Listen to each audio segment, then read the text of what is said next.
Assalamualaikum warahmatullahi wabarakatuh. Halo pemirsa cerita inspiratif dimanapun Anda berada. Salam sejahtera untuk kita semuanya. Semoga kita semua dalam keadaan sehat dan tetap dalam lindungannya.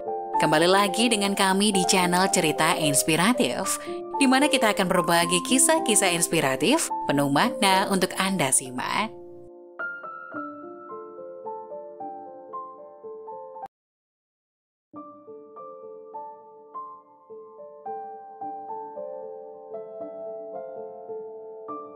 Kisah istri diceraikan karena gendut dan tak suka dandan. 1 tahun berlalu, suami menyesal gegara ini.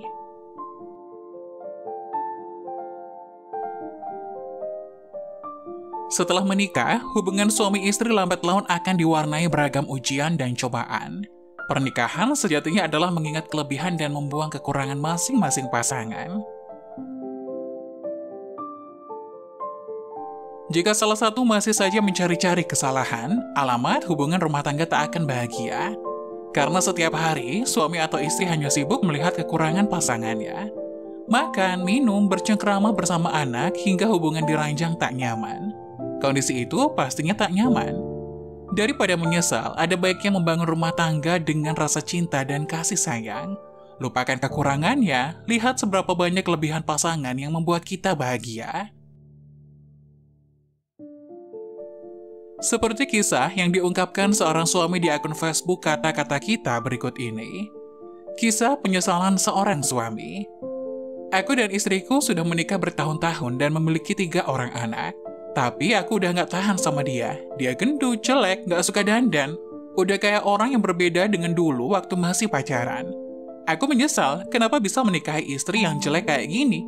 Melihat wajahnya yang berminyak dan rambut lepek, aku udah tahan 1 tahun. Aku akhirnya memberanikan diri menceraikannya.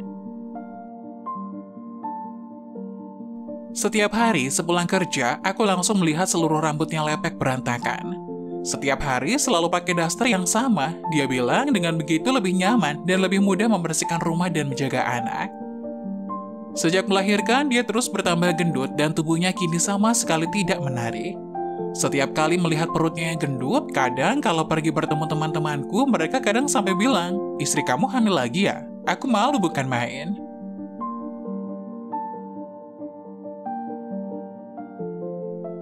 Coba aku bilang seberapa parahnya dia.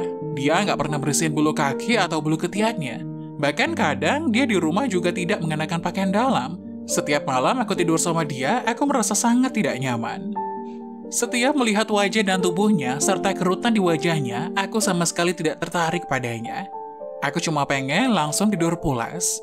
Kita cerai aja, kayaknya pemikiran dan sifat kita memang gak cocok. Sebenarnya aku cuma gak bisa lihat dia gendut dan jelek, sama sekali gak ada hubungannya sama sifat, itu cuma alasan aku aja. Istriku menitikkan air mata, namun dia sama sekali tidak membalas perkataanku. Dia bilang dia menghormati semua keputusanku. Sebelum dia pergi, dia masih memasak makanan untukku dan anak-anak. Dia juga masih mempersiapkan semua kebutuhan sekolah anak-anak, kemudian dia mengambil koper dan pergi dari rumah. Setelah kejadian itu, aku tidak lagi bertemu dengannya hampir 1 tahun. Sebenarnya aku juga merasa aneh, aku sering teringat dia. Aku sering mengingat bayangan dia memasak untukku. Dia selalu tertawa saat bermain bersama anak-anak. Dia sering bertanya bagaimana keadaan kantorku. Semakin lama, aku semakin menyesal bercerai dari dia. Sewaktu dia hamil, kami sangat menantikan kehadiran sang bayi. Waktu aku melihat dia menyusui, aku benar-benar merasa aku menikahi istri yang paling penuh cinta. Sebenarnya dia bukannya gak cantik, tapi demi aku, demi anak, demi keluarga ini, dia merelakan dirinya sendiri.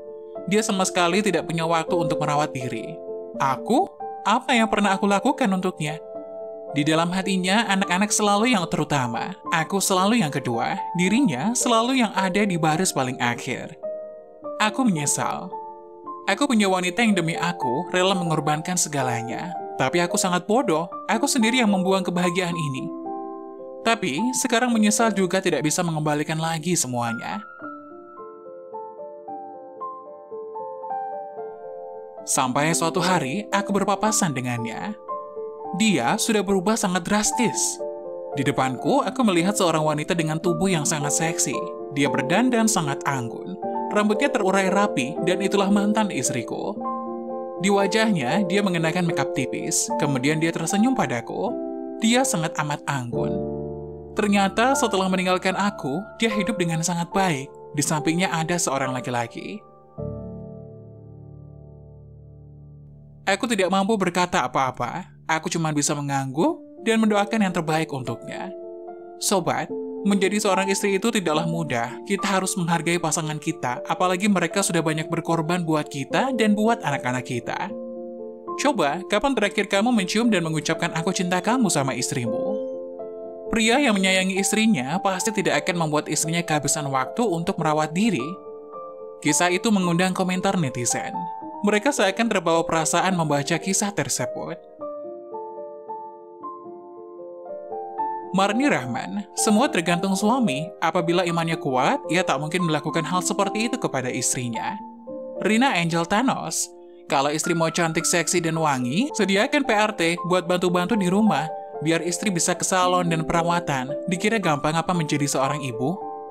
Nani Wina, suami itu memang egois, tidak gampang loh jadi ibu, karena tugas ibu lebih berat daripada suami. Asti Harti, kecantikan lahiriah itu sifatnya sementara, tetapi yang abadi adalah kecantikan batiniah yang kita sering sebut inner beauty. Jadi sebagaimanapun dirawat atau perawatan di salon yang mahal sekalipun, tetap aja nggak akan kekal abadi selamanya. Kalau udah datang tua, ya tua aja. Ke salon atau perawatan, itu semua hanya menghambat saja. Toh pada waktu tua, kita semua akan tua. Ingat itu, dan camkan baik-baik khususnya buat para lelaki. Nuryati aja. Makanya, kalau mau ngambil keputusan harus dengan hati yang tenang, supaya tidak menyesal kemudian. Jangan emosi digedein, kan bisa dibicarakan baik-baik.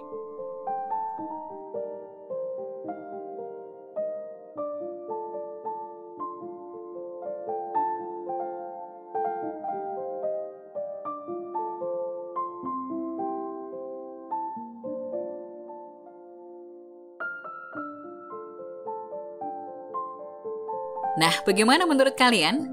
Jangan lupa tulis pendapat kalian di kolom komentar ya. Wassalamualaikum warahmatullahi wabarakatuh.